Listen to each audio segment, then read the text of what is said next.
normalize farmers. But where there will be, and Minister Green announced it, a new agro-park in St. Anne. And there is a program. Not only did we start implementing a reservation in all agro-parks and in any land provided for young people, for farmers. Since 2022, we have put in place a reservation first of 20% for young people, and then by 2024, they had surpassed the 20% reservation and were at 22% of all agricultural lands held by young people. So now he implemented a new policy to say that 25% of all new agro-parks must be reserved for young people, women, and persons with disabilities. So there is a clear and concerted effort to not only grow the sector for the big man or the big woman, as the case may be, but to ensure that young people, women, and persons with disabilities all are able to have the piece of what is a growing pie, because the pie is growing under this administration. I also want to just make clear that in the AgroPark Youth Startup Program, there is a special 50% discounted rate for the first 2 years for young people, so that they have better entry into the program. They offer 5-year leases across the piece, but young people are allowed to pay 50% of the lease for the first 2 years. This is a fantastic way to demonstrate that you are intentional and that you are committed to making sure that more young people enter agriculture. The issue of onions was referred to, and I just want to, again, put some facts on the table. And this is why I called out to Senator Morris in trying to bring a roadside argument to the level of a parliamentary assertion, in saying that there was corruption in that fertilizer. You said you were walking. You said I walk the streets and I have the conversations. That's what you said. That's what you said.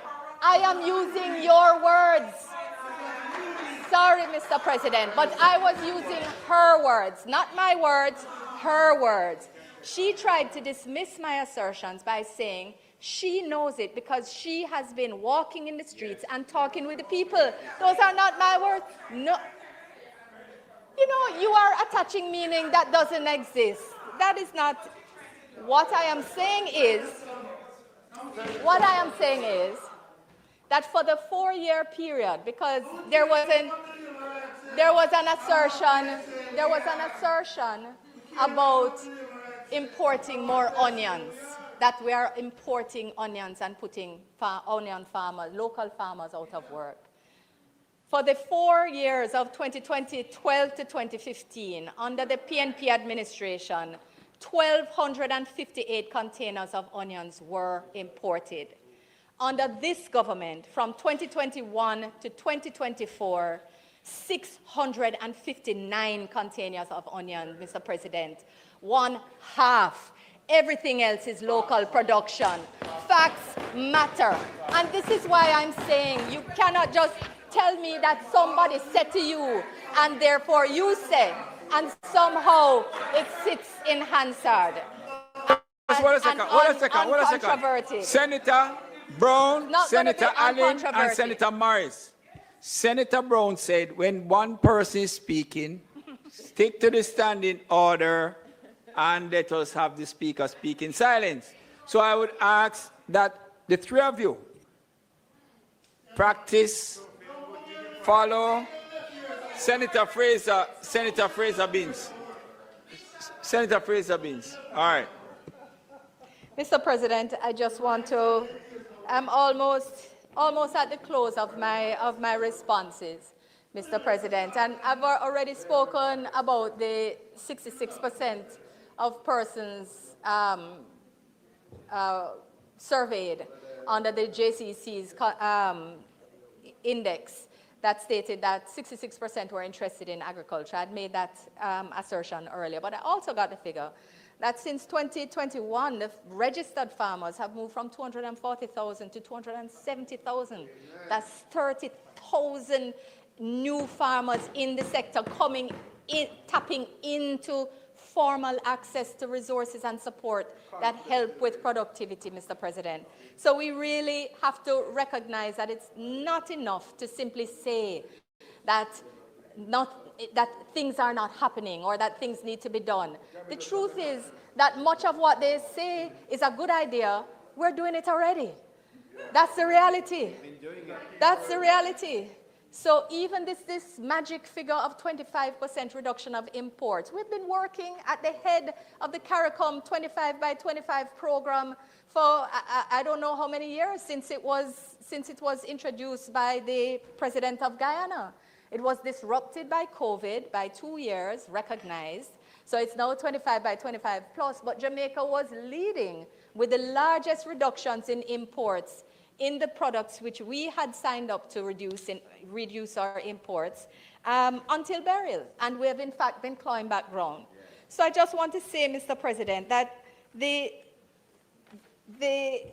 bill that is before us is another step in a holistic and committed policy and strategy of supporting agriculture and farmers, whether you're a fish farmer or a produce farmer, in every way that it is possible so to do. Direct, with actual technical assistance, with access to land, with seeds and training.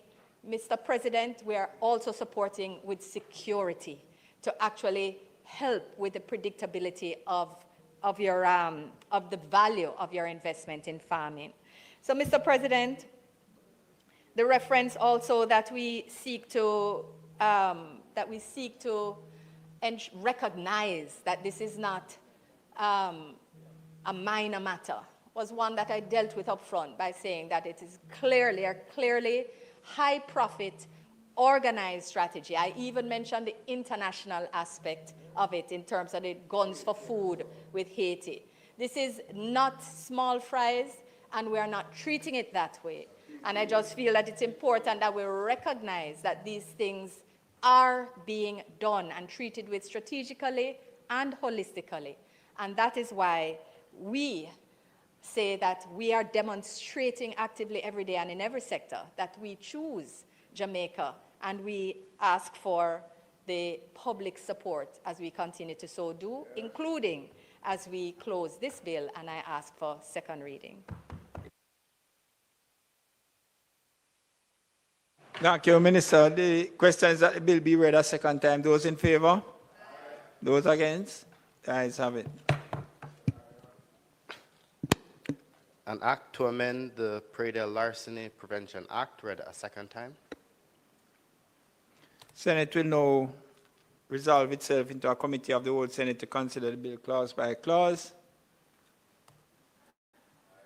Minister, it's short. There any? All right, just hold a second, Senator Brown. Minister. Thank you, Mr. President. Mr. President, Senator Golding Campbell raised a proposed amendment to a clause that had also been referenced earlier, and there's therefore an amendment being proposed to clause 3B.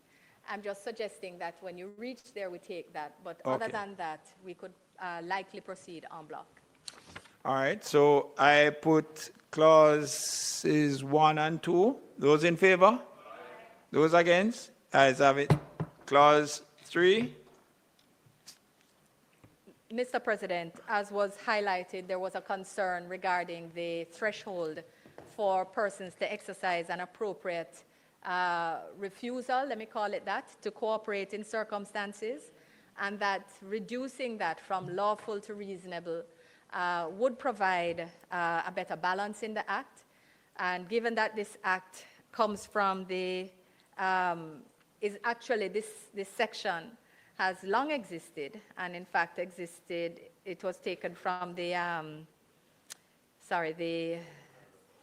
Unlawful Possession of Property Act. That is not one that is unknown to the law, meaning it's not a new introduction to this Act.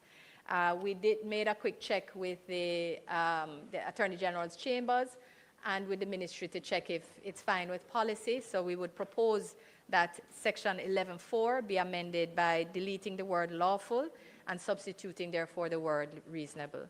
So it is that you would have neglects or refuses without reasonable excuse instead of lawful excuse. All right. Yes. With that proposal, our opposition to the clause goes away, and we can support that clause as is recommended by Senator Golden. And I've been the one who made the proposal. Not sure it has been accepted, but that's the way the cut and trust goes. Well, I thank you, Senator, for the proposal. All right. So based on what was commented on by the well, let me deal with that first. The amendment as proposed to clause 3B4. Those in favor? 3B? Yes. All right. 3B. Those in favor? Those against? The ayes have it. Clause 3B, clause 3 as amended. Those in favor? Those against? The ayes have it.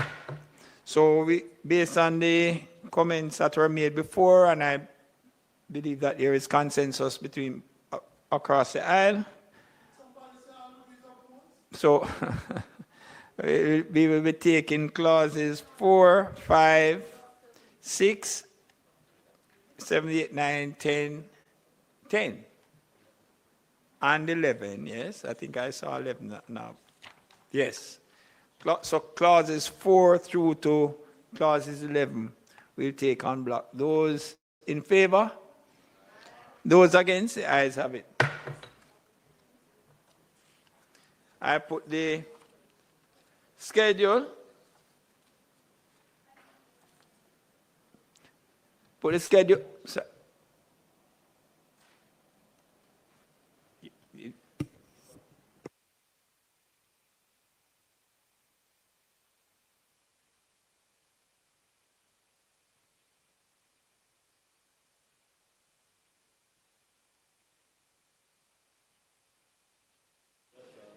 Mr. President, if I might, it appears that there are some amendments. I don't know if the Parliament has them for circulation to members because I hadn't received them before, to the Pradial Larceny Amendment Act. Beyond the 3? Beyond Section 3, they are to 10 and 11. So that would mean we could approve to Clause 9 and then proceed to these. But regrettably, I'm not sure if anyone received them because I'm only just receiving them. Thankfully, they don't seem complicated, but... All right, so it would be clauses 4 through to 9. Okay, instead of what I had put before. So it's clauses 4 to 9 that we'll take. Those in favor? Those against? The ayes have it. You now have the